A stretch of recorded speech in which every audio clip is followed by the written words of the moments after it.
ரொம்ப டேஸ்டான ஹெல்தியான பிரேக்ஃபாஸ்ட் செஞ்சு கட்டுறேன்ப்பா. இது உங்களுக்கு வெயிட் லாஸுக்கு ரொம்ப ஹெல்ப் பண்ணும். டயட்ல இருக்கிறவங்க, வெயிட் லாஸ்ல இருக்கிறவங்க, சுகர் பேஷண்ட், பெரியவங்க எல்லாருமே இதை சாப்பிடலாம். சாப்பிட்டா அவ்வளோ நல்லதுப்பா. நம்ம உடம்புக்கு நல்லா ஹெல்த்தியாகவும் இருக்கும். நல்ல மசில்ஸ் எல்லாம் நல்லா உங்களுக்கு இருக்கம் கொடுக்கும். வாங்க எப்படி செய்யலாம்னு பார்ப்போம். இப்பப்பா அம்மா சம்பா கோதுமை ரவை எடுத்திருக்கேன். இது எல்லா பலசர் கடையிலுமே கிடைக்குது. அம்மா பலசர் கடையில தான் வாங்கியிருக்கேன். கேஸ் ஆன் பண்ணியிருக்கேன். ஒரு குக்கர் கடாய் வச்சிருக்கேன். கடாய் கொஞ்சம் சூடாகட்டும்.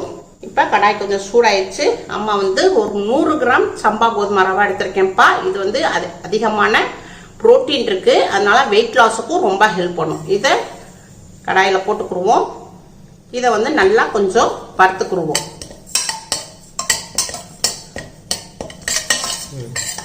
இப்போ நம்ம கோதுமை ரவையை ஒரு 2 நிமிஷத்துக்கு நல்லா வறுத்தாச்சு. நல்லா ஒரு வறுத்த உடைய மனம் வருது.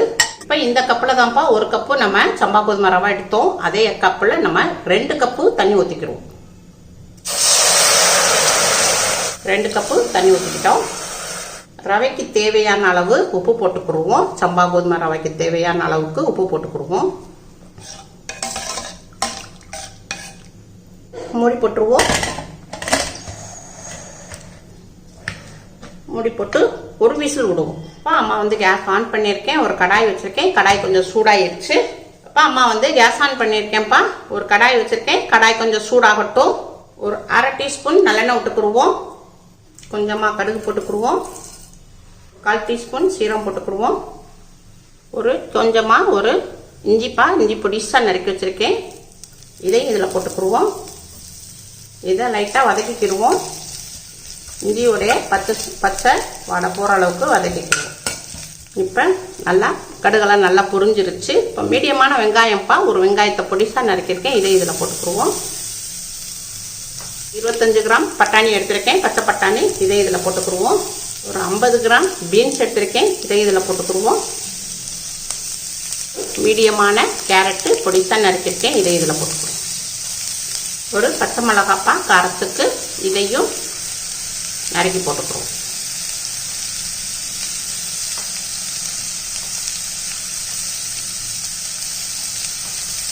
எல்லாத்தையும் நல்லா வதக்கிடுவோம். இப்பப்பா அம்மா காய்க்கு தேவையான அளவுக்கு உப்பு போட்டுக்குருவோம்.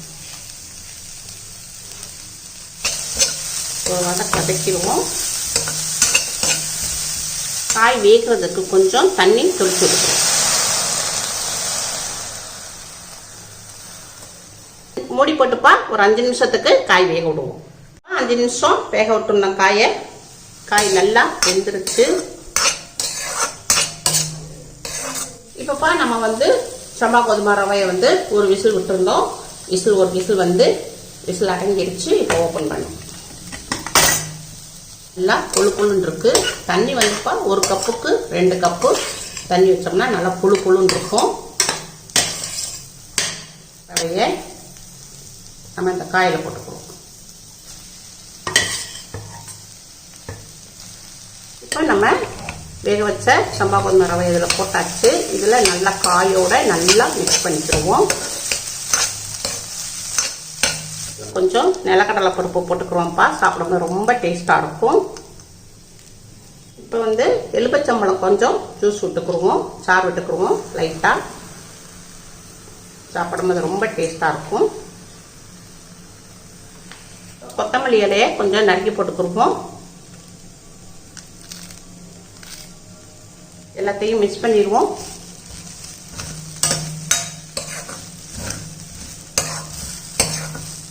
அவ்வளோதான்ப்பா. வெஜிடபிள் சம்பா கோதுமை ரவா உப்புமா ரெடி ஆயிடுச்சு. இதை பிளேட்டில் மாற்றிக்கிடுவோம். இப்பப்பா நம்ம கொஞ்சம் இதில் மாதுளம்பழம் கொஞ்சம் போட்டுக்கிடுவோம். மாதுளம்பழம் இருந்தால் போட்டுக்கோங்கப்பா. இல்லாட்டா தேவையில்லை. அம்மா வீட்டில் இருந்துச்சு, அதனால மாதுளம்பழம் போட்டிருக்கு. இந்த மாதிரி நம்ம காய்கறிகள் நிறைய சேர்த்து சாப்பிட்டோம்னாப்பா நம்ம உடம்புல வெயிட்டே போட விடாது.